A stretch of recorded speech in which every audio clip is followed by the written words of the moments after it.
Kapatid na Michael, tiyak na may magsasabi po ng ganito. Hindi naman lahat, kung merong sumunod, pero hindi naman lahat ay sumunod doon sa itinuro ng bulaang propeta. Kaya nga ang banggit kanina ni Apostol Pablo, ang iba ay magsisitalikod sa pananampalataya. Kaya yung iba, hindi na kasama sa pagtalikod. Opo. Hindi lang yan ang babaguhin niya sa Katoliko. Hindi ikaliligtas ang pananatili po sa loob ng simbahang Katoliko. Even to destroy the Bible. But the Catholics, they remove the idol one. 1 plus 1 plus 1, paano naging iisa? Kung ang tanda ng Diyos ay Sabat, ang tanda ng Beast ay Sunday. Yan ang kahulugan nun, palpak master. Ako po si Kabornok at ako ang inyong taga-Suri.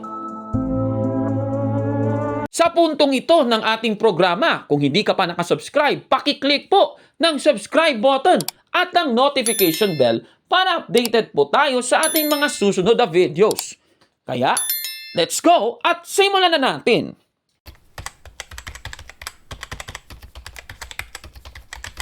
Magandang araw mga kabatid and welcome na naman po sa isang bagong episode ng Taga-Suri.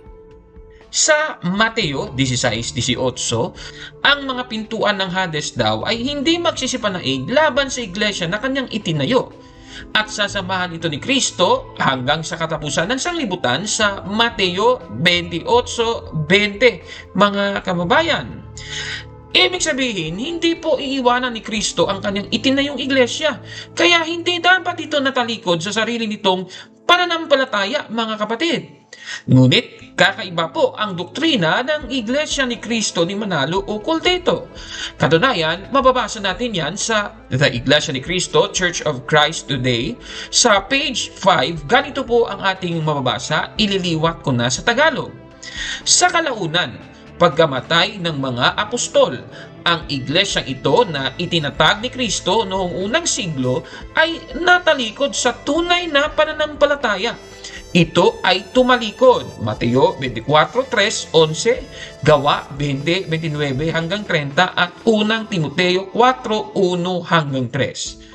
Yan po. So talagang yan talaga ang kanilang doktrina na siyang taliwas naman sa nakasulat sa Biblia.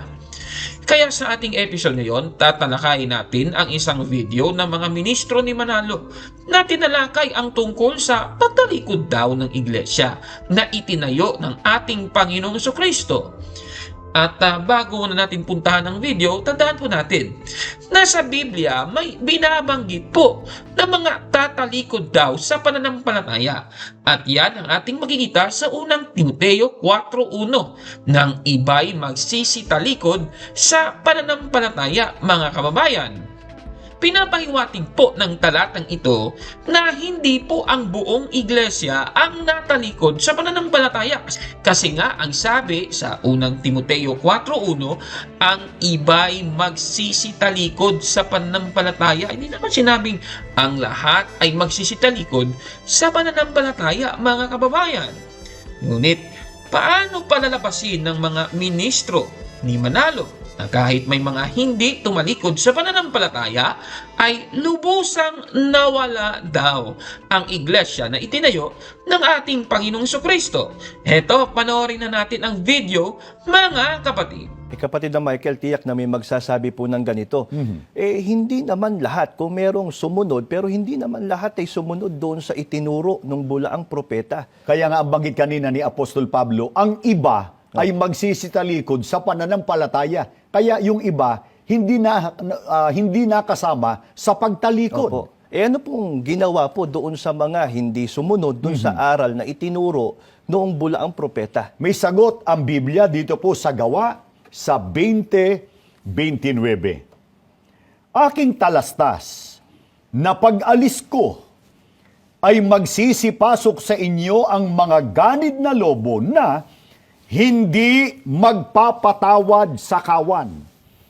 Ipinagpauna po ng mga apostol, gaya ni Apostol Pablo, sapagkat siya nagsasalita sa talatang ito, na pag-alis nila, pansinin po nyo, pag-alis nila, magsisipasok ang mga ganid na lobo na hindi magpapatawad sa kawan. At gaya ng ating tinalakay na sa nagdaan, kapatid na Glenn, at yan, makikita nyo po sa inyong screen, ang kawan na tinutukoy, the flock, which is being referred to by the apostles, Church of Christ o Iglesia ni Cristo. Aling pag-alis naman po ang tinutukoy ni Apostol Pablo. Dito po sa Gawa 20:25, pagka ating binasa, ito po ang pag-alis na hindi na muling makikita ng iglesia ang kanyang mukha. Kaya kapag binasa naman po natin sa 2 Timoteo 4:6, ito rin po ang panahon ng kanyang pagpanaw o pagkamatay.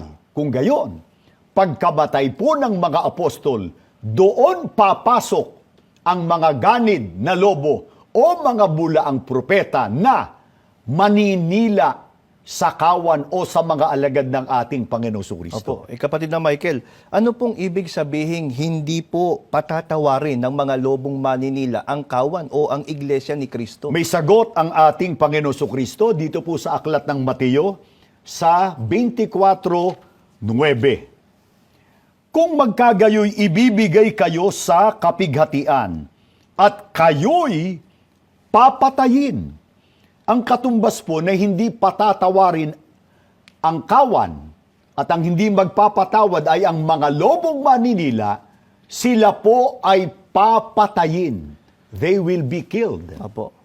Mga mahal naming kaibigan, ang mga kaanib sa iglesia na napasunod sa mga aral ng demonyo, sila po ay ang mga tumalikod sa pananampalataya.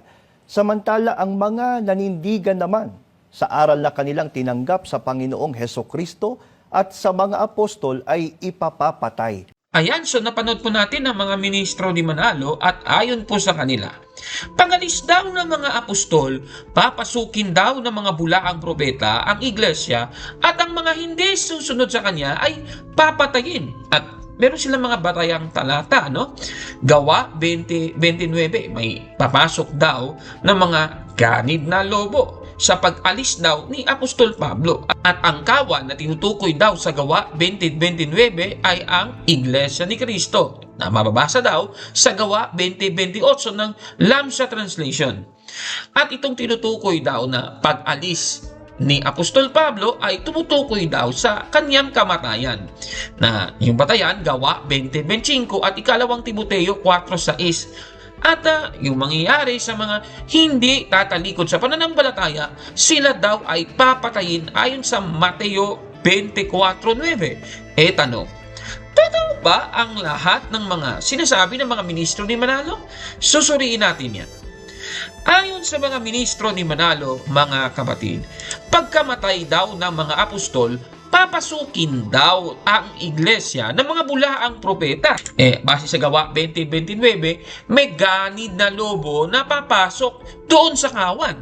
At kung kailan ito mangyayari, mangyayari daw ito kung hindi na makita ang mukha ni Apostol Pablo, Gawa 20:25. Kasi sa Gawa 20:29, may binabanggit na pag-alis ko. Tanong, ang tinutukoy ba ni Apostol Pablo dito ay ang kanyang kamatayan na yung binatayang talata, Gawa 20:25. Kasi sabi doon, sa dulo ay hindi na ninyo muling makikita pa ang aking mukha. Ang tinutukoy ba ni Apostol Pablo dito ay ang kanyang kamatayan? Susuriin natin yan, mga kababayan. Titignan natin ang surrounding text doon sa Gawa 20:25 at Gawa 20:29. Titingnan natin ang konteksto.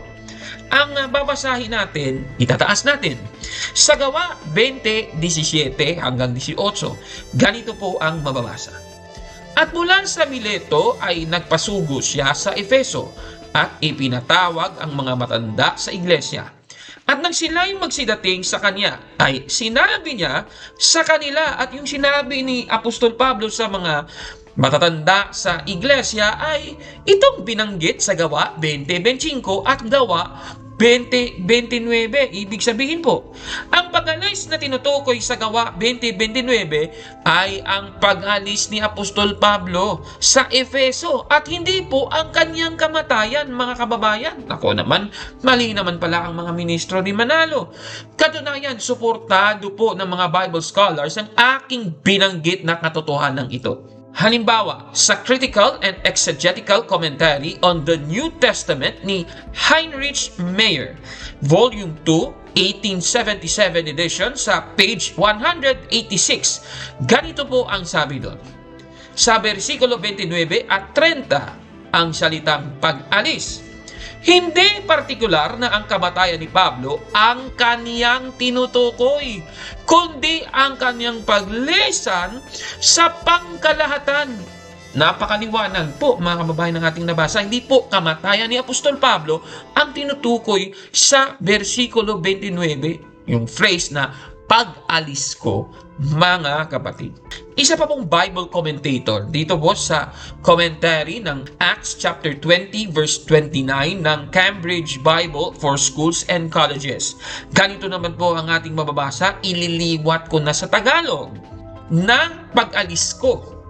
Ang pangalang ito or yung noun na ito ay ginagamit lamang dito at kadalasang sa klasikal na Grego ay nangangahulugang pagdating, kahit hindi palaging ganito. Ngunit habang ang taong umaalis mula sa isang lugar ay dumarating sa isa pa. Ito ay isang pagkakaiba lamang ng pananaw. Dito, walang duda sa kahulugan nito. Hindi ito tumutukoy sa kamatayan ng apostol, kundi sa kanyang pag-alis sa Asya na may pag-iisip na hindi na siya babalik. Napakaliwanag ng ating nabasa, mga kababayan. Hindi po tumutukoy sa pagkamatay ni Apostol Pablo ang phrase na pag-alis ko sa Gawa 20:29. Katunayan nga sa salin na The Living Bible ang sabi, I know full well that after I leave you, klarong-klaro, iiwanan ko kayo. Yan pong tinutukoy sa Gawa 20:29. Sandali. Atin sigurong balikan ang talata. Dito po sa talatang ito, yung binabanggit na pag-alis ko, sa pag-alis daw ni Apostol Pablo, na alam naman natin kanina, ang tinutukoy dyan ay ang pag-alis ni Apostol Pablo sa mga kapatid niya sa iglesia, mga kababayan, sa Efeso. Sabi po ni Apostol Pablo sa panahon na yon, papasok po sa kanila ang mga ganid na lobo. Kung totoo man na ang pag-alis ko na tinutukoy sa talatang ito ay tumutukoy po sa kamatayan ni Apostol Pablo, ibig pong sabihin ito, ang mga ganid po na lobo ay papasok lamang pagkatapos mamatay ni Apostol Pablo. Kung tama man ang argument nila, na yung phrase na pag-alis ko ay tumutukoy sa kamatayan ni Apostol Pablo. Sabi sa talata kasi, pagkamatay daw ni Apostol Pablo, granting tama ang argument ng mga taga-iglesia ni Cristo ni Manalo, sabi sa Gawa 20:29, papasok daw ang mga ganid na lobo. Alam naman natin, kahit noong buhay pa nga si Apostol Pablo, may mga bula ang mga ngaral na pumapasok sa kawan. Nako naman. At mababasa natin yan sa Galacia 1:6 at 7. Ganito po ang sabi doon. Nagtataka ako kung bakit kay dali ninyong tumalikod sa Diyos na tumawag sa inyo sa pamamagitan ng kagandahang loob ni Kristo at kayo'y bumaling agad sa ibang magandang balita. Ang totoo'y wala namang ibang magandang balita. Kaya nga lamang may mga nanggugulo sa inyo at nagsisikap na baguhin ang magandang balita ni Kristo. Napakaliwanag ng pahayag ni Apostol Pablo dito. Katunayan, sa mga taga-Korinto, meron ding pahayag si Apostol Pablo na mas malala pa. Ganito po ang ating mababasa sa 2 Korinto 11:13.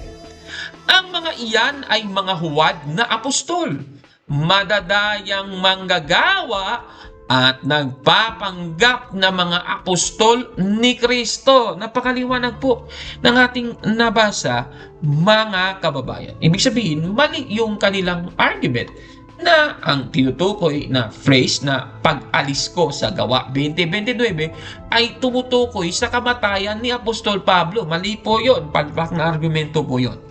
Ngayon, puntahan naman natin yung Mateo 24:9. Ayon kasi sa mga ministro ni Manalo, base sa talatang ito, ang mga taong hindi daw natalikod ay papatayin daw. Kaya ang naiwan ay ang mga natalikod na sa pananampalataya. Sandali. Tanong, ang lahat ng mga apostol ba ay namatay dahil sila ay pinatay? Siguro mga aklat kasaysayan ang sasagot sa tanong. Pamasahin natin ang aklat na 12 Ordinary Men ni John MacArthur, page 137, 2002 edition. Ganito po ang ating mababasa. Namatay si Juan ayon sa karamihang tala noong 98 AD sa panahon ng paghahari ni Emperor Trajan. Ayon kay Jerome sa komentaryo niya sa Galacia, na ang matandang apostol na si Juan ay napakahina sa kanyang mga huling araw sa Efeso. Ano pat kinailangan siyang dalhin papunta sa simbahan. Klarong-klaro po ng ating nabasa base sa kasaysayan. Namatay po si Apostol Juan dahil sa kanyang katandaan at hindi po dahil siya ay pinatay. Kaya mali yung argumento ng mga ministro ni Manalo sa Mateo 24:9. So kung tama ang argumento ng mga ministro ni Manalo, ibig bang sabihin, noong napumuhay si Apostol Juan, dahil hindi siya pinatay, ibig bang sabihin nito, natalikod din siya? Nako naman, talagang kakaiba talaga. Katunayan sa aklat na The 13 Apostles, DJ Ellsworth Callas, page 105. Ganito po ang ating mamamasa. Nang siya ay palayain sa Patmos, ayon sa tradisyon, si Juan ay dumating sa Efeso at doon ay naging isang iginagalang na tao. Sa panahong iyon, ang natitirang buhay na miyembro ng orihinal na 12. Napakaliwanag po ng ating nabasa dito. Si Apostol Juan, mga kababayan, nakarating po sa Efeso. Ay doon po, siya po ay iginagalang ng mga tao, mga kababayan. Klaro po, si Apostol Juan, nakaligtas po sa mga persecutions na nangyari po sa mga unang Kristiyano, mga kababayan. Katunayan nga ang kasaysayan tungkol kay Apostol Juan na hindi siya pinatay kundi siya ay namatay due to natural death ay katuparan ng nasa Juan 21:23. Ayan, napakaliwanag. Hindi daw siya papatayin. Klarong-klaro po. Kaya sa sinasabing ito ng mga ministro ni Manalo, Ipinagpauna po ng mga apostol, gaya ni Apostol Pablo, sapagkat siya nagsasalita sa talatang ito, na pag-alis nila, pansinin po nyo, pag-alis nila, magsisipasok ang mga ganid na lobo na hindi magpapatawad sa kawan. At gaya ng ating tinalakay na sa nagdaan, kapatid na Glenn, at yan, makikita nyo po sa inyong screen, ang kawan na tinutukoy, the flock, which is being referred to by the apostles, Church of Christ o Iglesia ni Cristo. Aling pag-alis naman po ang tinutukoy ni Apostol Pablo. Dito po sa Gawa 20:25, pagka ating binasa, ito po ang pag-alis na hindi na muling makikita ng Iglesia ang kanyang mukha. Kaya kapag binasa naman po natin sa 2 Timoteo 4:6, ito rin po ang panahon ng kanyang pagpanaw o pagkamatay. Kung gayon, pagkamatay po ng mga apostol, doon papasok ang mga ganid na lobo o mga bulaang propeta na maninila sa kawan o sa mga alagad ng ating Panginoong Kristo. Opo. Kapatid na Michael, ano pong ibig sabihing hindi po patatawarin ng mga lobong maninila ang kawan o ang Iglesia ni Cristo? May sagot ang ating Panginoong Kristo dito po sa aklat ng Mateo sa 24:9. Kung magkagayoy ibibigay kayo sa kapighatian at kayo'y papatayin. Ang katumbas po na hindi patatawarin ang kawan at ang hindi magpapatawad ay ang mga lobong maninila, sila po ay papatayin. They will be killed. Opo. Mga mahal naming kaibigan, ang mga kaanib sa iglesia na napasunod sa mga aral ng demonyo, sila po ay ang mga tumalikod sa pananampalataya. Samantala ang mga nanindigan naman sa aral na kanilang tinanggap sa Panginoong Hesukristo at sa mga apostol ay ipapapatay. Panpak yung kanilang argumento, kaya masasabi ni Cabo, no? Busted! Yan! Mali po yan, mga kababayan. Kaya hindi po napatunayan ng mga taga-iglesia ni Cristo ni Manalo ang kanilang claim tungkol sa iglesia na itinayo ni Cristo, mga kababayan. Meron pa pong isa, no? Papapatunayan ba ng Gawa 20:29 na binasa ng mga ministro ni Manalo na ang iglesia na itinayo ni Cristo ay natalikod pagkamatay ng mga apostol? Tanungin din natin si Apostol Pablo. Ganito po ang ating mababasa sa Efeso 3:21. Ganito po yung sabi doon. Ay sumakanya nawa ang kaluwalhatian sa iglesia at kay Kristo Jesus sa buong panahon magpakailanman siya nawa. Dito po sa ating nabasa, sabi ni Apostol Pablo, sana yung kaluwalhatian sa iglesia ay mananatili sa buong panahon magpakailanman. Klarong-klaro, paano makakamit ng iglesia ang kaluwalhatian magpakailanman kung pagkamatay ng mga apostol, ito ay natalikod? Isipin nyo na yan. Ako naman, talaga kakaiba talaga.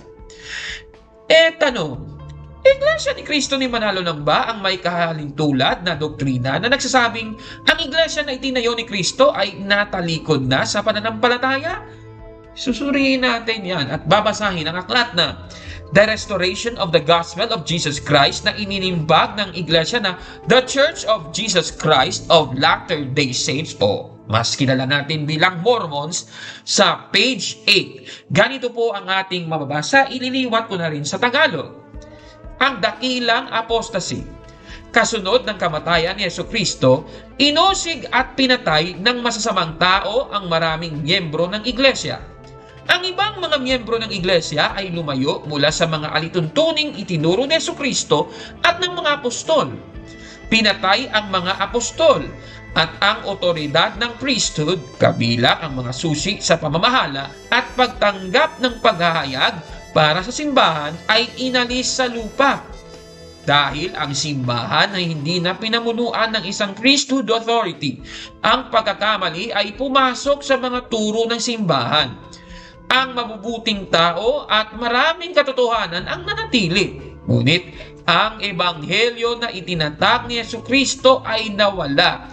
Ang panahong ito ay tinatawag na dakilang apostasya. Yun palang doktrina ng mga taga-Mormons, mga kababayan.